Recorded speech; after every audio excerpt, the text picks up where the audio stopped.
Hi there, I'd like to welcome you to this episode of the Dr. Todd Show. My name is Dr. Todd Austin, a chiropractor from Burden, Illinois, and my guest on the show today is Dr. Georgia Davis.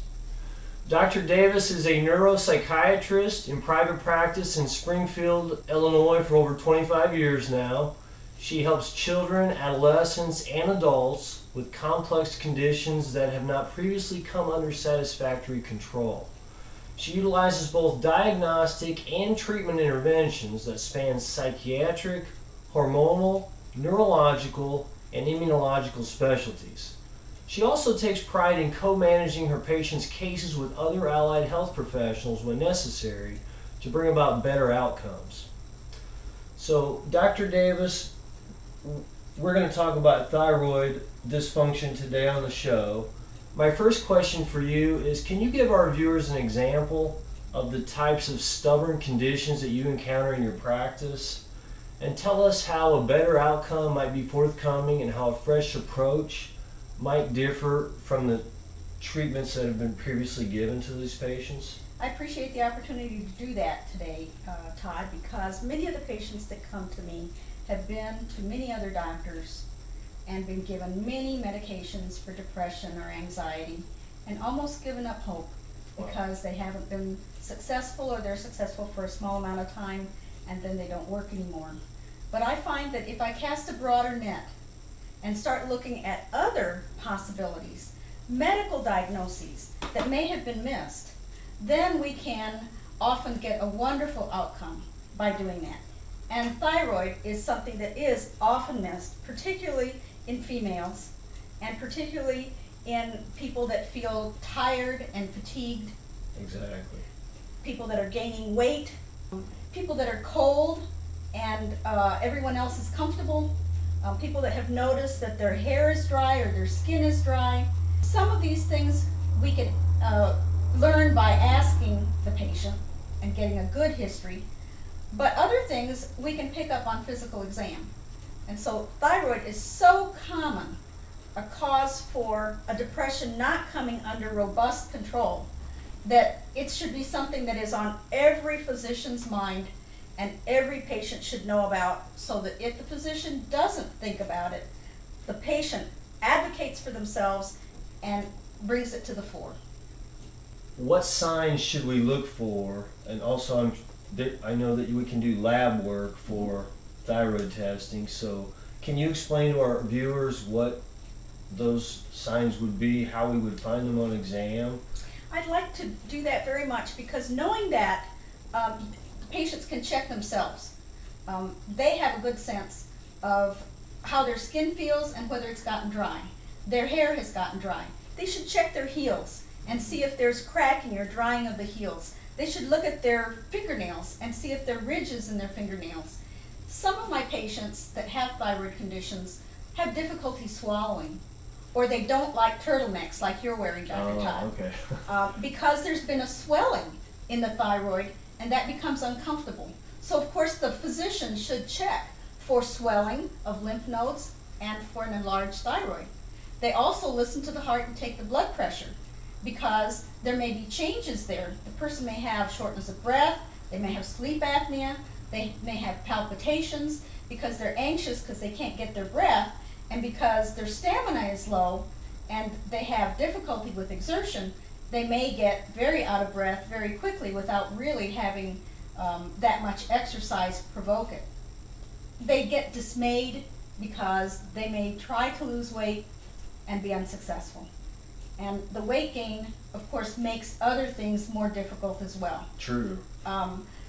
They're often constipated, and constipation will be something a physician can pick up when they're doing their abdominal exam. And they should also ask about that. They look for swelling of the legs. They look for deep tendon reflexes that are diminished. Those kinds of things are very valuable signals to the physician that something else is going on besides a depression, and they should follow up on it.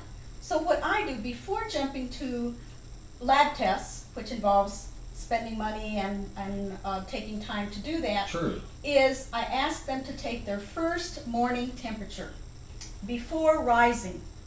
and to hold the thermometer in their mouth for at least 5 to 7 minutes. Or they can use the digital if they have a fresh battery and use the same thermometer every day. If they have a temperature of 97.8 or below on 3 days out of 10, that meets criteria for what we call a subclinical hypothyroidism. Subclinical means that it may not show up when we do a lab test. Exactly. And so frequently my patients will say, well, I thought about that because I had read about it on the internet, or I had read about it, or someone else had that, and they had thyroid problems. I told my doctor, they did the test, and everything was fine. Yeah, they told them it was normal. And so you start to wonder, why was this person's test abnormal? We do not always pick up the hypothyroid state with the tests that are given by most physicians. True. Those tests are a T4, a T3, and a TSH. But that will miss it a great deal of the time. And so what I've found is a more complete panel will be more productive in terms of finding those. And that would consist of the TSH, the way a traditional physician would order, but instead of getting a total T3, which by the way is the thyroid hormone, with 4 iodines hanging off of each corner, that thyroid hormone will need to lose one of its iodines in order to become biologically active. Then it becomes T3, triiodothyronine. At that point, if a person is ill or has been in trauma, had a great deal of stress, the body can get confused and make what's called reverse T3. Reverse T3 is kind of like an evil twin. It looks just like T3, may have the formula like T3. The formula for my finger is the same on either hand, but the hands don't work the same, do they? And so this is how the reverse T3 can kind of gum up the works instead of having a free, biologically active, efficient T3. So we want to take the T3 that is free, draw that simultaneously with reverse T3, and also get the antibodies. Antibodies are important because many of these autoimmune conditions attack the thyroid and can damage it. Yeah, definitely. But if we find that out ahead of time, we can prevent that damage from occurring. Makes sense. And treatment is fairly simple and well tolerated. Makes a big difference. And one last question is, I understand that sometimes you will give your patients Armour Thyroid instead of the standard Synthroid if you feel that's necessary. So can you elaborate on that? Thanks for the opportunity to do so, because many times, not just sometimes, most frequently, I will choose Armour Thyroid because someone has gotten to that patient first and given T4 and it's been ineffective. And the reason is that people that are sick or had stress or trauma cannot convert the T4 into T3. And so by giving T4, you increase that amount, but you're not helping them make that conversion. So what Armour Thyroid is, or T3, is the mixture of both T4 and T3. And it's amazing to see how quickly they respond. Wow. I appreciate you being on the show today, Dr. Davis. Very enlightening information. If you've been to a doctor and you've been told that, well, your lab tests are normal, you don't have a thyroid problem, you could very well have a subclinical thyroid problem. So you might want to find a doctor who thinks more holistically like Dr. Davis and get that checked out. So thank you for being on the show, Dr. Davis. It's been a pleasure. Thank you, Dr. Todd. You're welcome.